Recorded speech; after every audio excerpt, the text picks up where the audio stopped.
Oh, hi. I noticed you there. So while you're deciding on picking up a new camera, you might have been wondering, what does a full frame camera mean?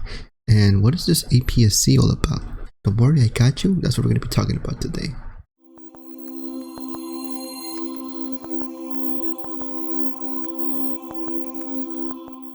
What is up everyone? My name is Captain Giorgio, and today we're going to be talking about the difference between Aps-c and full frame sensors.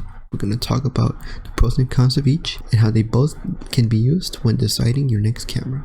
As you can see, cameras, they have a sensor inside. Back in the day when photography was still in the old film way, in the old film world, people were shooting with 35mm film, right, which was like the standard consumer way of shooting pictures. Some people were out there shooting medium format, which is, I think, it's pretty savage. You should look into that. Maybe I'll post a link to that video up here. So when the industry started to go digital, everyone was already accustomed to shooting 35mm. So the full frame standard just became its own thing. That's why you see cameras now with full frame sensors, meaning that they can replicate around the same size as 35mm cameras.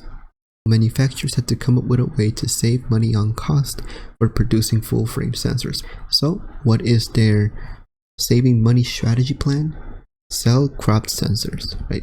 And that's what I mean when I say crop sensors, because there's a whole bunch of them, but the most common one you'll see in your DSLR is called the Aps-c sensor. It means this. So the difference between an Aps-c sensor and a full frame sensor is that one actually hit the like button, and I hope you hit the like button too if you're enjoying this video. So the difference between an Aps-c sensor and a full frame sensor, it's literally just the size of it. Having a full frame sensor just means you have bigger pixels. How many pixels is dictated by the number of megapixels your camera has. By the way, you should check out this video up here where we talk about megapixels, but essentially it just means pixel size. A crop sensor will usually just have smaller size pixels compared to a full frame camera, which has the whole full frame worth of a pixel size. So the bigger the pixel means that more light can get into it, meaning that you can capture more information. So what are the advantages of a cropped sensor, right? If you're getting a smaller sensor with smaller pixels, does that mean your images are gonna come out crappy? Are they gonna come out bad? Well, it depends on how you use it. Because if you shoot in the day, you're usually gonna get about the same kind of quality as if it was a camera that was full frame sensor.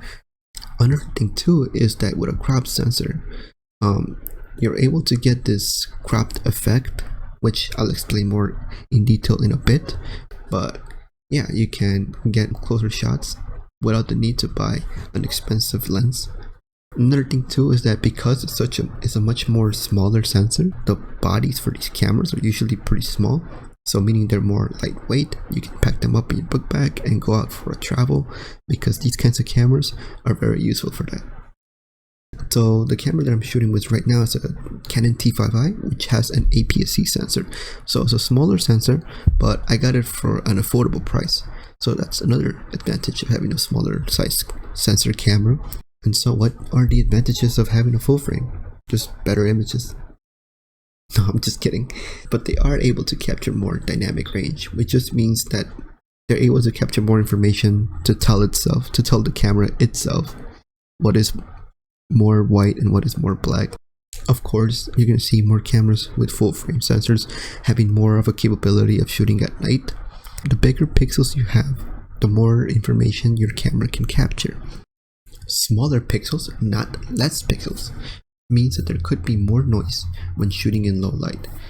Let's talk more about this crop factor that I mentioned earlier. So because there's two kinds of sensors, one smaller and one big, you'll see that manufacturers tend to release their own lineup for that specific sensor.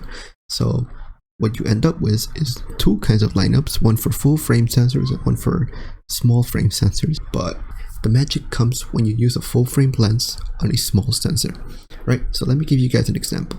What I have here is a full frame lens that's used for a full frame camera, right? And what happens is that when I use this on a camera that's digital, like a T5i, I'm gonna get a crop factor, right? And what do I mean by that? Well, let's say we're working in this big circle, right? that's the space in which the photo will be taken of, right? But we don't take photos in circles. I mean, we take them in a rectangle, right? Which is the sensor. So when you have a full frame sensor, you're gonna see that that's what the picture is gonna look like. But what happens when you have the same lens, right? So we're working with the same space, but we have a smaller sensor. So you'll see that we're getting this cropped factor, this cropped image, where we're not just capturing the detail outside. We're not capturing that. We're capturing what's inside this tiny square. And so that's what's pretty much what's happening when I insert this full frame lens into an Aps-c sensor, right? Each camera will have their own crop factor, meaning that if you put a full frame lens on a small cropped sensor, like an Aps-c, you're essentially increasing the focal point by a certain amount, right? And there's a whole chart for this. So for Canon in this case, there's a whole way of calculating this, but why do that when you can just Google it, right? For this camera in particular, the Canon T5i, it has a crop factor of 1.6. So when you put a 50mm full frame lens on this camera, you just multiply 50mm times 1.6 and you get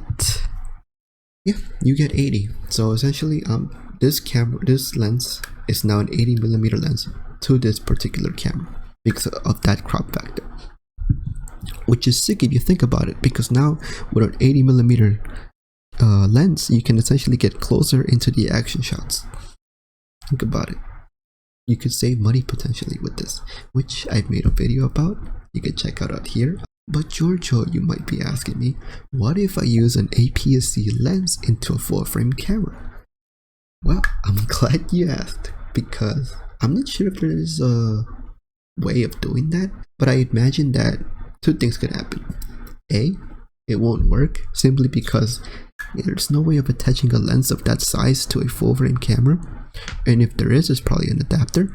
I think if that were the case, then you're probably gonna get a vignette. And I hope I helped you out in understanding what is the difference between the two, because it could be a kind of a difficult topic for someone who's still looking into this, and I hope that this video helped you out in some way, especially because, you know, when you're trying to pick up a new camera and you're seeing all these words, don't know what it means. You know what, I get it, I've been there too, totally relatable, and that's why I made this video, to try to help you out and to figure out and understand when it comes to your purchasing decision. Like this video if I answered one of your questions, sub if you found this video valuable, and remember to hit that bell to see more. And remember that at the end of the day, it doesn't matter what kind of sensor you have in your camera, what matters is what you see and how you execute. Alright, that's it for me. Stay safe, stay well, and stay creative. See you in the next one.